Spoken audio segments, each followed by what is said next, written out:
SSC GD के aspirant के लिए आज खुशखबरी आ चुका है। आप देख सकते हैं कि आज आपका ये नोटिस आया है कांस्टेबल जीडी के लिए। वैकेंसी तो काफ़ी ज़्यादा का उम्मीद था, लेकिन उतना ज़्यादा है नहीं। टोटल वैकेंसी आप देख सकते हैं 26,000 के आसपास है। टोटल वैकेंसी 26,146 है। इस वीडियो में हम डिटेल्स में सारा कुछ डिस्कस करने वाले हैं।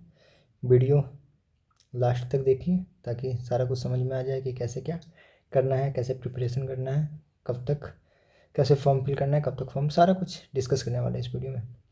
आपका date of submission of online applications कब से स्टार्ट होगा? आपका 24/11 से, यानी स्टार्ट हो चुका है आज से। कब तक होगा? 31/12 तक। पेमेंट भी करने का लास्ट डेट भी पेमेंट का भी ये ऑनलाइन का आपका 31/12 है। लास्ट डेट पेमेंट का है 1 तक है। तो आप ट्राई कीजिए कि जितना से जितना जल्दी हो सके फॉर्म फिल कर ही ले, क्योंकि बाद में फिर सर्वर डाउन हो जाता है, फिर प्रॉब्लम होने लगती है। तो 2-4-5 दिन के अंदर आप फॉर्म फिल कर लें। और date of window for application form correction. अच्छा, अगर आप फॉर्म में कुछ गलत कर देते तो एप्लीकेशन फॉर्म करेक्शन और online payment of correction charge, लेकिन करेक्शन चार्ज आपको एक्स्ट्रा लग जाएगा। 100 रुपये फॉर्म फी भरे हैं वो तो लगेगा ही, उसके अलावा 200 या 300 इस तरह का एक्स्ट्रा चार्ज लग जाता है। और अगर कोई गलती हो जाता है तो आप 4 तारीख से लेकर 6 तारीख के बीच आप सुधार भी सकते हैं। हाँ, और आपका एग्ज़ाम कब होगा? आपका एग्ज़ाम फरवरी से स्टार्ट, फरवरी और मार्च के आसपास होने का उम्मीद है। होने का उम्मीद क्या, हो ही जाएगा, यानी इसका मतलब है कि लास्ट फरवरी और स्टार्टिंग मार्च, इसी के आसपास आपका एग्ज़ाम हो जाएगा। ये सब देखने की ज़रूरत नहीं है ज़्यादा चीज़। आपका टोटल 13 लैंग्वेज में एग्ज़ाम होगा। असामी, बंगाली, गुजराती, कन्नड़, मलयालम, मणिपुरी, मराठी और इसी पंजाबी, तमिल, तेलुगु, उर्दू। ये सब क्या बोल रहा है? Computer based examination will be conducted by commission English, Hindi and in English, Hindi और इसके अलावा 13 रीजनल लैंग्वेज। यानी आप चाहे तो इंग्लिश में एग्ज़ाम दे सकते हैं, चाहे तो हिंदी में दे सकते हैं, चाहे तो असामी, बंगाली, गुजराती, कन्नड़, कोंकणी, जितने 13 हैं सब में एग्ज़ाम दे सकते हैं। आपको पता ही होगा पीएचडी होने वाला है, पीटी होने वाला है। डिटेल्स नीचे दिया है, वहाँ पे हम आपको बता देंगे सारा कुछ। आपका जो जॉब है लेवल 3 का है। बेसिक पे 21,700 से लेकर 69,100, मतलब जो सैलरी बनेगा लगभग 40,000 के आसपास आपका सैलरी बनेगा लेवल 3 पे। टोटल वैकेंसी देख सकते हैं बीएसएफ का, इधर मेल है और इधर फीमेल है। एससी के लिए ये एसटी, ओबीसी, ईडब्ल्यूएस, आप डिटेल्स अपना देख लीजिए। सीआईएसएफ के लिए सबसे ज़्यादा वैकेंसी सीआईएसएफ का ही है। ओबीसी का 2196, ईडब्ल्यूएस का 286, एससी एसटी का भी बढ़िया है और यूआर का तो है ही बढ़िया। एसएसबी का देख सकते हैं सबसे कम तो एसएसएफ का रहता ही है, क्योंकि सबसे अच्छा पोस्ट है। एससी के लिए 33, ईडब्ल्यूएस के लिए 23, ओबीसी के लिए 60, 16 और 90। टोटल 26,146 है। तो कम नहीं है, बहुत ज़्यादा है, बहुत ज़्यादा भी नहीं है। जितने का उम्मीद था उतना तो है नहीं। 10% वैकेंसी जार और मार्क फॉर ईएसएम, एक सर्विसमैन के लिए 10% इधर। ये सब ज़्यादा कुछ जानने की ज़रूरत नहीं है। हाँ, अब आ जाइए। एज लिमिट आपका 18 से 23, बस 18 से 23। आपका डेट ऑफ बर्थ किसके बीच होना चाहिए? 2/1/2001 के बाद का होना चाहिए और 1/1/2006 से पहले का होना चाहिए। ये कब से काउंट हो रहा है? 1/1/2024 से काउंट हो रहा है। मतलब आपका जो डेट ऑफ बर्थ है 2 जनवरी 2001 के बाद का होना चाहिए और 1 जनवरी 2006 से पहले का होना चाहिए। लेकिन अगर आप SC ST से आते हैं तो 5 ईयर्स का आपको रिलैक्सेशन मिलेगा। मतलब अगर आप 5 ईयर्स ज़्यादा, ये 2001 के बदले आपका अगर डेट ऑफ बर्थ कितना है 5 बैक कर दीजिए, 1996 भी है तो भी चलेगा। ओबीसी के लिए 3 ईयर्स का आरक्षण है। मतलब अगर आपका डेट ऑफ बर्थ 1998 भी है, 2/1/1998 तो भी चलेगा। और एक सर्विसमैन के लिए ये जो भी है देख लीजिए। एक सर्विसमैन तो ज़्यादा होते नहीं हैं, बहुत कम ही होते हैं। अब आगे देख ले, ये सब तो ज़्यादा इम्पोर्टेंट है नहीं। अब इतना ज़्यादा पढ़िएगा तो इसको पढ़ने में 1 घंटा लगेगा। तो जो जो इम्पोर्टेंट है उस पर हम डिस्कस कर लेते हैं। ये सब एक सर्विसमैन के बारे हैं। हाँ, ये इम्पोर्टेंट है। आपको जो SC ST या OBC EWS कैटेगरी का, ये सब अगर आप इस सर्टिफिकेट आपके पास है, SC ST OBC EWS category का सर्टिफिकेट आपके पास है, तो ये जो डेट का ये इसका लास्ट डेट है, लास्ट डेट कब का था, लास्ट डेट इसका स्टार्टिंग में था ना, लास्ट डेट इसका 31/12 है, 31/12/2023। मतलब आपके पास जो भी सर्टिफिकेट है, चाहे OBC का या SC ST जो भी है, वह 31/12/2023 से पहले का होना चाहिए। ठीक है, अगर आपके पास अभी तक नहीं है तो फटाफट बना लीजिए, क्योंकि 31/12/23 से पहले का होना चाहिए। अगर इससे बाद का बनता है तो ये ज़रूरत नहीं है कि उस समय आपको OBC या SC ST में काउंट करेगा, हो सकता है कि उस समय वो जनरल में आपको डाल दे, फिर आपको जनरल का कट ऑफ पार करना होगा। यहाँ पे दिया हुआ है, देख लीजिए। Candidate who wish to be considered against reserve vacancy और सीक एज रिलैक्सेशन। हाँ, अगर आप एज रिलैक्सेशन लेते हैं तो भी, अगर आप एज रिलैक्सेशन लेते हैं फिर तो आपको 100% सर्टिफिकेट पहले बना लेना चाहिए, क्योंकि बाद में आपको सीधा भगा दिया जाएगा। Required to submit requisite certificate from the competent authority in the present prescribe format, मतलब जो फॉर्मेट दिया है SSC ने उसी फॉर्मेट में बनाना भी है। अगर दूसरा फॉर्मेट है तो भी दिक्कत हो सकता है। जब ये डॉक्यूमेंट वेरिफिकेशन होगा उस समय ये देना होगा, और नहीं तो दिया है कि अदरवाइज देयर क्लेम फॉर, ये जो सर्टिफिकेट है, will not be entertained and their candidature application will be considered under unreserved. समझ गए कि अगर आप जिस फॉर्मेट में ये दिया है उस फॉर्मेट में नहीं है, या आगे डेट का भी चर्चा दिया है कि अगर आपका, देखिए, crucial date for claiming SC ST OBC EWS status will be closing date for receipt of online application. मतलब कि जो क्लोजिंग डेट है, जैसा कि बताया अभी 31/12 इसका क्लोजिंग डेट था, 31/12/23। तो अगर इस डेट के बाद का है तो आपको किस में कंसिडर किया जाएगा, आपको जनरल में डाल दिया जाएगा। और अगर आप एज रिलैक्सेशन लिए हुए हैं तो फिर तो आप जनरल में जाने का कोई फ़ायदा ही नहीं है, फिर आपको वहाँ से भगा दिया जाएगा। तो सबसे अच्छा है कि फटाफट आप सर्टिफिकेट बना लीजिए। इस पूरे पारा का यही मतलब है, इसमें भी यही सब है। तो सर्टिफिकेट फटाफट, अभी 1 महीना टाइम है, बन जाएगा। एजुकेशन क्वालिफिकेशन मैट्रिक पास होना चाहिए बस। कब? 1/1/2024 से पहले मैट्रिक पास, मतलब अभी तक आपका मैट्रिक हो जाना चाहिए था। आगे NCC सर्टिफिकेट है तो 5% मार्क्स बोनस भी है, 3%। अगर NCC C सर्टिफिकेट है तो 5%, B सर्टिफिकेट है तो 3%, और ये सर्टिफिकेट है तो 2% का बोनस भी है मार्क्स में। तो ये सब तो ज़्यादा स्टूडेंट के पास होता नहीं है। अप्लीकेशन फ़ी मात्र 100 रुपया, जैसा कि SSC का रहता है। SC ST एक सर्विसमैन और वुमेन सब फ्री है। Payment of fee exempted from, exempted मतलब हो गया छूट, नहीं अगर कोई लड़की है SC ST एक सेम ये सेम है, ये सब है तो सबको छूट है, कोई चार्ज नहीं लगेगा। आपको पेमेंट ऑनलाइन ही कटाना है, UPI नेट बैंकिंग, मतलब फ़ोनपे गूगल पे सब से, या डेबिट क्रेडिट कार्ड से कर सकते हैं। करेक्शन वही बताया था पहले ही, करेक्शन 4/1/24 से 6/1/24 तक आप सुधार सकते हैं आपका अगर कुछ गलत हो जाता है तो। आगे एग्ज़ाम का सेंटर है, अगर आप CR रीजन चुनते हैं बिहार UP का, तो सेंटर आपका भागलपुर, दरभंगा, मुजफ्फरपुर, पटना, पूर्णिया ये सब आएगा। इसका एड्रेस है पूरा CR का। अगर आप ER रीजन चुनते हैं, अगर आप सेंटर यहाँ इधर देते हैं तो आप ऑटोमेटिक ER रीजन में आ जाइएगा। अगर आप फर्स्ट सेंटर मान लीजिए कि दे देते हैं हुबली, फर्स्ट सेंटर आप दे दिए हुबली, तो आप ऑटोमेटिक कर्नाटका केरला रीजन में आ जाइएगा। तो सेंटर शिमला देते हैं तो सीधा इस रीजन में आ जाइएगा। तो सेंटर सोच समझ कर देना है, क्योंकि आप उसी रीजन में आ जाइएगा।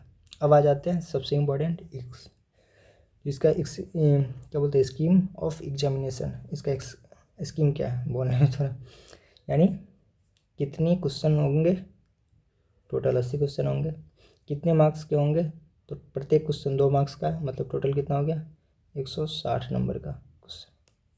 80 क्वेश्चन, प्रत्येक क्वेश्चन 2-2 नंबर का, मतलब 160, यानी मेरिट कितने पे बनेगा 160 पे बनेगा।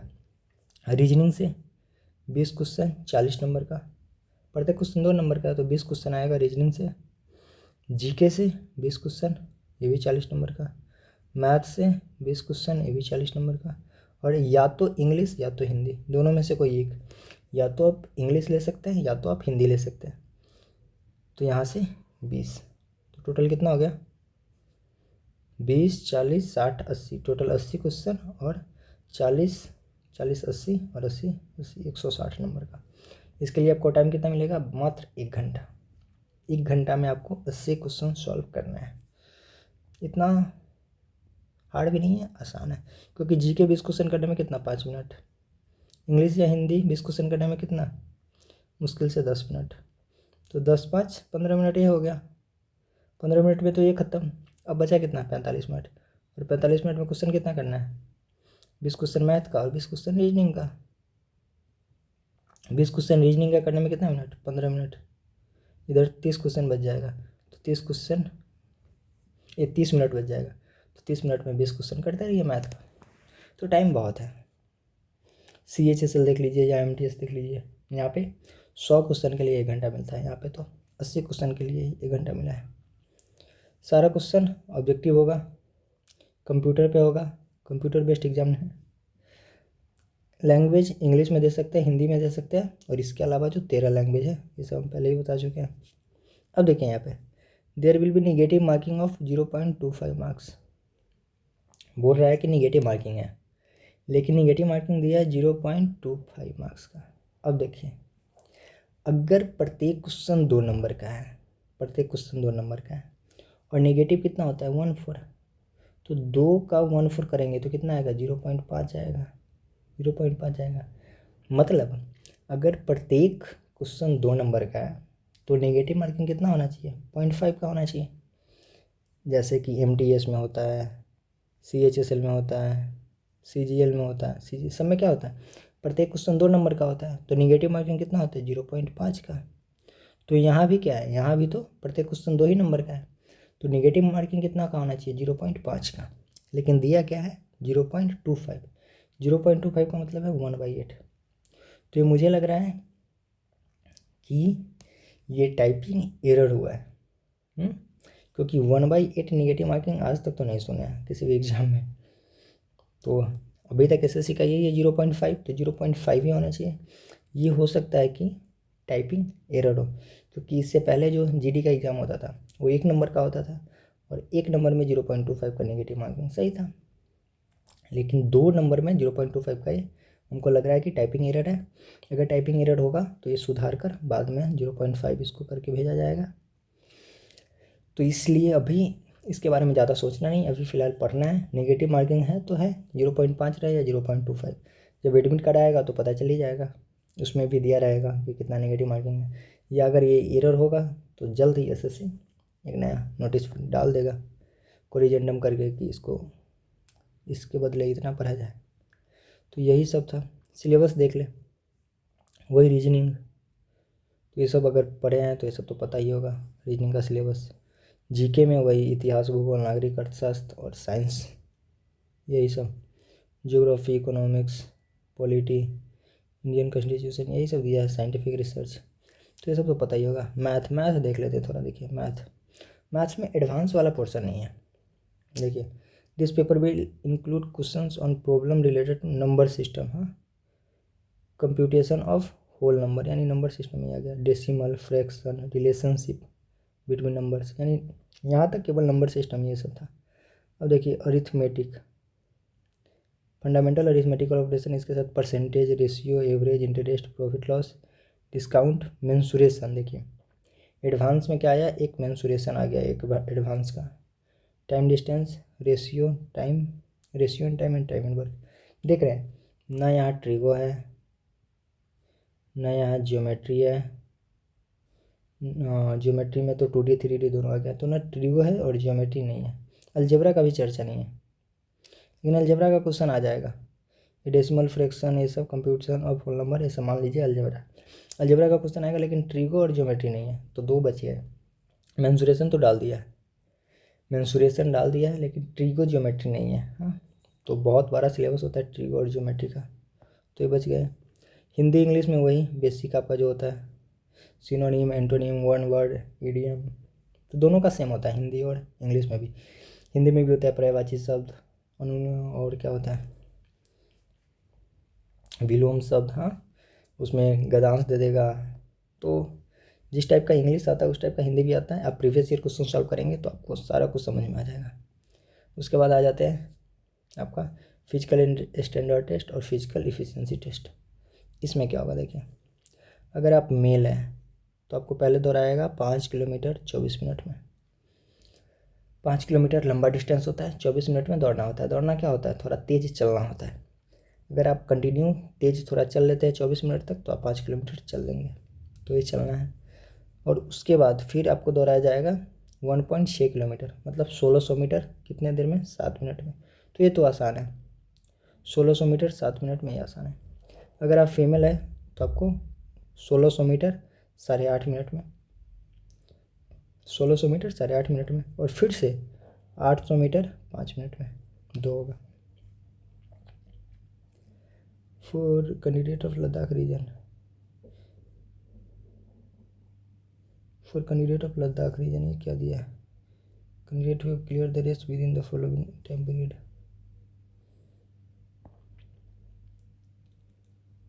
ये हो गया। उसके बाद हाँ, उसके बाद फिजिकल स्टैंडर्ड टेस्ट पीएसटी। इसमें क्या होगा, हाइट अगर मेल है तो आपका हाइट कितना होना चाहिए, 170 सेंटीमीटर होना चाहिए, और फीमेल है तो आपका हाइट कितना होना चाहिए, 157 सेंटीमीटर होना चाहिए। और इसके अलावा अगर आप एसटी से आते हैं तो आपका हाइट इतना भी चलेगा। अगर नॉर्थ ईस्ट स्टेट से आते हैं, मतलब नॉर्थ ईस्ट मतलब इधर सिक्किम वगैरह असम, तो आपका हाइट थोड़ा कम भी है तो चलेगा। ये सब भी है, ये सब कोई ज़्यादा है। यहाँ भी तो वही है, नॉर्थ ईस्ट के स्टेट अरुणाचल प्रदेश, मणिपुर, मेघालय, मिजोरम, नागालैंड, सिक्किम का है तो आपका हाइट 162.5 है तो भी चलेगा। और अगर आप एसटी है नॉर्थ ईस्ट के, इधर के एसटी है तो 157 पे भी चलेगा। तो ये सब है। चेस्ट आपका कितना चाहिए, चेस्ट भी चाहिए बिना फुलाए 80 सेंटीमीटर, और फुलाने के बाद 5 सेंटीमीटर पर फूलना चाहिए। हाँ, बिना फुलाए कितना चाहिए, कम से कम 80 होना चाहिए, और 5 सेंटीमीटर कम से कम फूलना चाहिए। फीमेल के लिए चेस्ट मेजरमेंट का कोई ये नहीं है। अब आ जाइए, इसी में अगर आप एसटी से आते हैं तो आपका चेस्ट कितना होना चाहिए, 76 होगा तो भी चलेगा, लेकिन फूलना 5 सब में चाहिए। देखिए 5 सब में फुलाना है।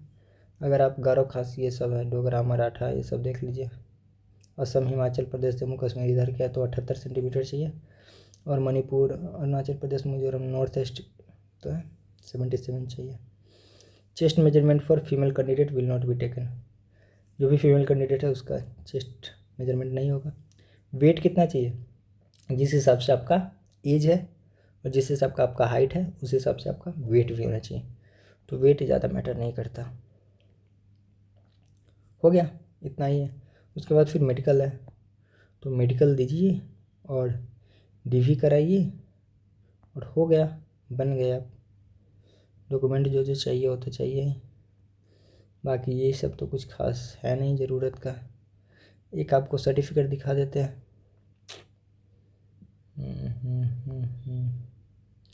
इतना लंबा चौड़ा है सब दिया है,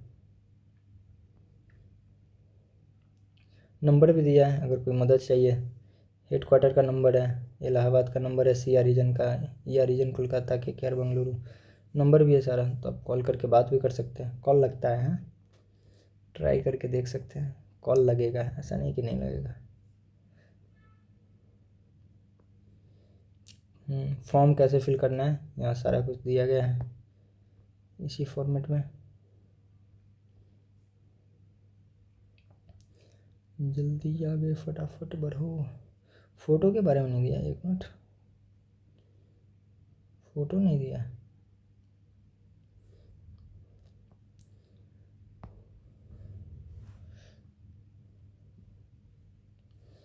signature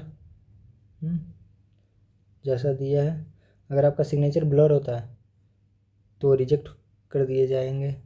upload your recent photograph, यानी हाल फिलहाल वाला फ़ोटो डालना है, जो 3 मंथ से पहले का नहीं होना चाहिए।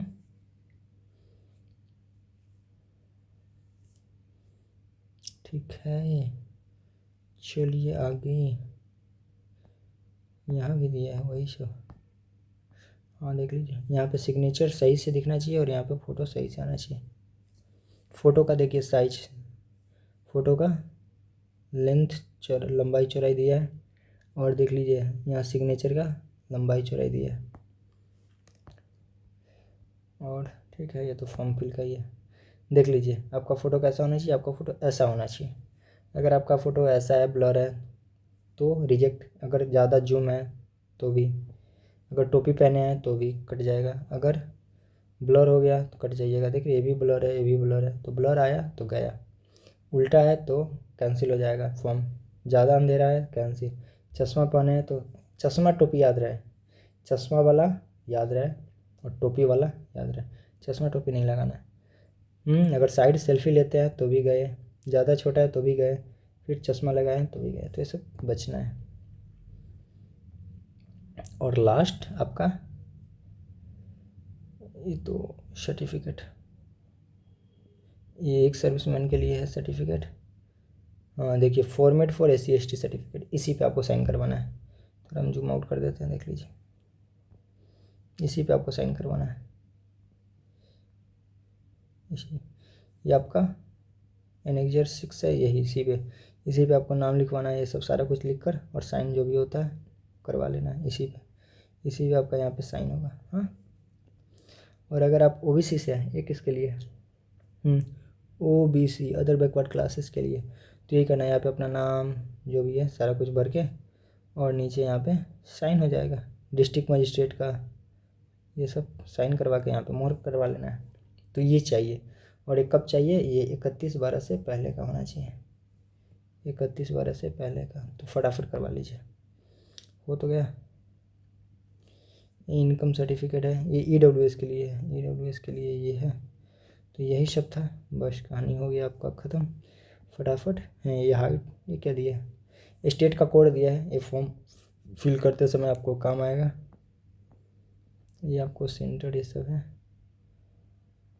ये डिस्ट्रिक्ट है, ये सब काम का नहीं है। ठीक है, हो गया ख़त्म। तो सारा कुछ देख ही लिए। और लास्ट में सुन लीजिए 1 मिनट बस, मैथ्स और रीजनिंग का complete solution previous year question का हम यहाँ आपको करवाने वाले हैं। मैथ्स और रीजनिंग का टेंशन नहीं लेना है। मैथ्स का 20 क्वेश्चन और रीजनिंग का 20 क्वेश्चन, ये 40 क्वेश्चन है। ये 40 क्वेश्चन का हम प्रीवियस ईयर सेट यहाँ पे हम करवाएंगे। जो भी एसएससी लगभग जो क्वेश्चन पूछता है उसका 90% क्वेश्चन प्रीवियस ईयर होता है। अगर 20 क्वेश्चन आता है तो 20 का 90% कितना होता है, 18 होता है ना। तो 18 क्वेश्चन मैथ का और 18 क्वेश्चन रीजनिंग का प्रीवियस ईयर जैसा ही होगा, बस नंबर चेंज होगा। सेम टाइप से कुछ 2 क्वेश्चन हो सकता है नया आ जाए, या 18 से 20 क्वेश्चन भी सेम टू सेम आ सकता है। तो सेम टू सेम आता है प्रीवियस ईयर पूरा। तो हम आपको यहाँ प्रीवियस ईयर क्वेश्चन करवाएंगे ताकि आपको समझ में आएगा कि किस टाइप का क्वेश्चन एग्जाम में आता है और किस टाइप का क्वेश्चन एग्जाम में आ सकता है। तो और क्वेश्चन तो यही आएगा, 18 से 19 क्वेश्चन वहीं से आने वाला है, तो काफ़ी ज़्यादा आपको फ़ायदा होगा। तो मैथ्स और रीजनिंग का प्रीवियस ईयर करवाएंगे यहाँ पे, डेली आपको वीडियो मिल जाएगा।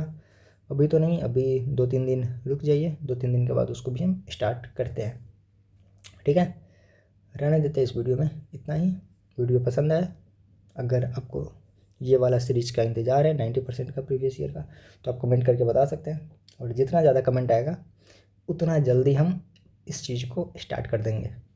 40 क्वेश्चन का सेट डेली प्रैक्टिस। ओके, रहने देते हैं इस वीडियो में इतना ही। तब तक के लिए बाय बाय।